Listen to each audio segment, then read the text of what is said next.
Hey guys, so as you guys can tell, I have the same outfit from the previous video because at the end of my video I ended up actually giving myself a topic to talk about: relationships and chronic illness. A lot of people always ask me, how is it that I have a 4-year marriage with someone who I was sick with when I got with them?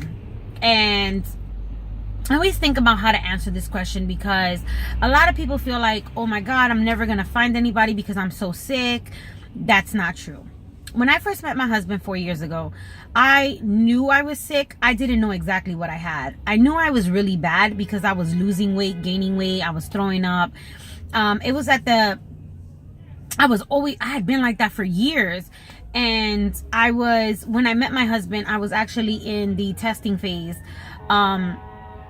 to find out exactly what is it that I had. So I had been very honest with him when we were dating, and I explained to him that I was someone who was very sick.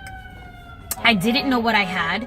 I didn't know how bad it was, and we were in the testing phase for it. And I gave him the opportunity to decide whether he wanted to be with me or not. And I think first and foremost, if you're going to enter a relationship with somebody who is not sick and who does not know what you're going through on a daily basis, I think first and foremost, you need to be completely 100% honest and give them the option whether they want to stick around or not. Because what you don't want to do is lie to somebody and then basically them tell you, like, you're not letting them know you're sick, and then all of a sudden, boom, you're in the hospital, and they're like, what the hell happened? Like, oh my God, what is wrong with you? You don't want to do that. I don't think that that's fair to anybody. I don't think anybody should have to be put through that if they don't want to. I think if they, basically tell you, like, I'm down, I'm with you in this, in the dating process, then that might be somebody who's gonna stick around for a very long time, because it's not easy dealing with us being sick, and the ups and downs and the uncertainty of every day. It's a day-to-day process. So first and foremost, definitely honesty. Second thing is, don't candy coat anything. Let them know 100% how real it is. Let them know how sick you truly are. Let them know what your day-to-day looks like. There might be days you want to go out. There might be days you don't want to go out. Let them know what living with you would be like, that of your perception. Don't go based off of what everybody else's perception is, because everybody's perception is different. Just give them the honest facts about what you go through every single day. Again, another thing about honesty, just letting them know what they can expect being in a relationship with you. Third thing, definitely be understanding of that other person. They're not sick, so they don't know what it is to live day to day with what we go through. So if they get frustrated with us, if we get frustrated with them because they're not understanding what we're going through, at the end of the day, we can't be pissed off at them because they're not understanding. Now, 4 years, 6 years in, that's a different story. But if you're just meeting someone and it's the first year or two of your relationship and they're still trying to get the hang of you being sick, be understanding.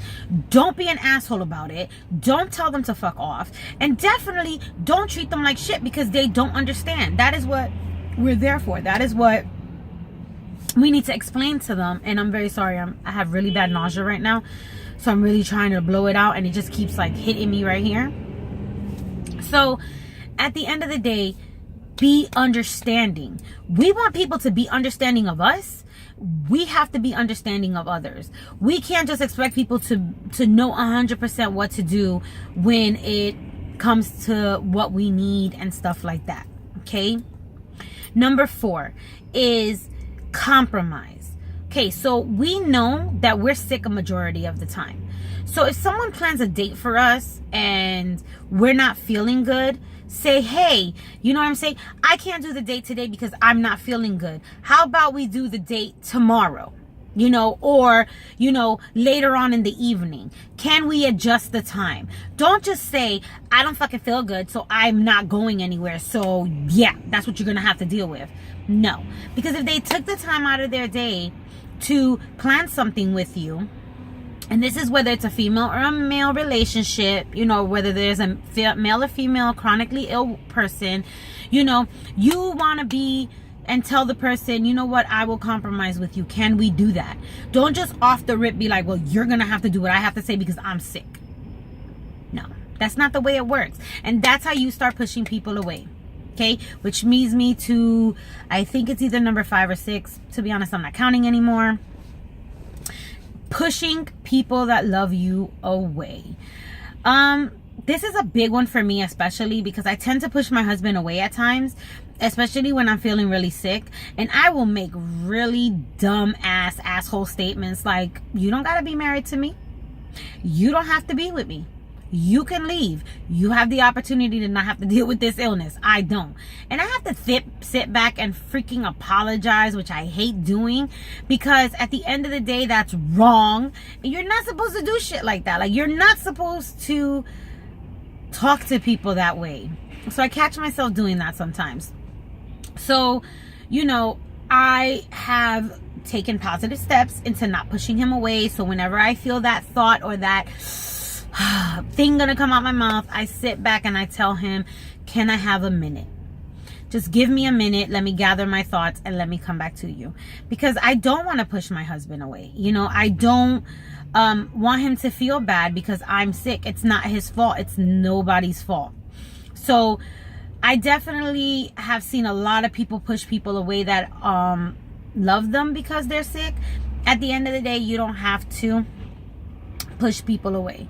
You don't, you know, and you can be there with somebody. They can fight this with you, but if you push them away, you're just going to be, especially if they're a good thing, you're going to lose out on something because you may never get somebody that has the same patience and love for you, you know, that can deal with your illness. And you being just a snotty bitch or being an asshole, just push the best person away. And that's not fair and it's not right. You know, you definitely can have a relationship. You definitely can be intimate with somebody when you're sick. I know this is probably going to be TMI, and I really hope my son is not watching this video because he tends to watch my videos. I have sex with my husband. I'm sick. I don't do it all the time. It's not like, oh my God, it's always. But when I do have the energy, I am intimate with my husband. I make him feel very special because at the end of the day, he's there fighting this with me. And I cannot just automatically say, well, guess what? The intimacy is out of our relationship because I'm not feeling good. Again, goes back to compromise. So things get done. Like at the end of the day, that is what it is. We're all adults, you know. You can't just tell your husband I'm not, and then this is what happens. So you start telling your husband, no, I'm not giving you none. And then guess what? They find it elsewhere because you're not giving it to them. And then you expect them to be understanding because, oh, I'm sick. And then you want to get on them because they cheated on you because you didn't do something. I'm not saying the cheating part is right, because I feel if you're unhappy in a relationship, you should just break up. But we have to take accountability sometimes for doing those type of things. Thank God my husband hasn't pushed me away. And that's because I still do what I got to do. At the end of the day, he's my husband. And I find my husband very sexy and very attractive. And I'm not going to let some other hussy go and freaking flirt with him and do whatever and take care of him when there are days that I'm able to do that. They're not all the time. And thankfully, my husband is understanding of that. But you as a woman and as a man got to do what you got to do with your partner. You can't just expect them to be like, oh, yeah, I'm going to allow this. No, because everybody has needs. The same way you have needs, they have needs. And I know these are a lot of questions that come up in the community and people are scared to ask, oh, do you have sex with your husband? Yes, I do. I find my husband sexy sometimes. He's like a big old teddy bear. Getting too much into that. You see, this is why I don't talk about this. Okay? You know, intimacy is a big thing. Communication, another big thing. These are things that you need to keep in the relationship from the beginning, whether you just met somebody, whether you've been with somebody for 4 or 5 years. You know, we have to take accountability as the chronically ill to take responsibility for the way we treat people, the way we talk to people, especially our partners, our spouses, our boyfriends, even our children. We need to take responsibility for that. You know, And again, I will say it, you can have a relationship being sick. You just have to be honest, and you have to have patience, because a lot of people don't understand. A lot of people will not understand, especially if you are cold-hearted with them. So that is the answer to the question. Yes, you can have a relationship. Yes, you are worthy of a great relationship. So never settle with an asshole just because, okay? You are worthy of respect, love, and support because you are sick, especially because you are sick. But you got to give the same in return if you want it. Okay? So if you like this video, please subscribe, share, and like. And pass it on to your friends. Like, somebody might be interested in what they're hearing and what they're seeing. So at the end of the day, have a good day, and I'll see you guys next time. Bye.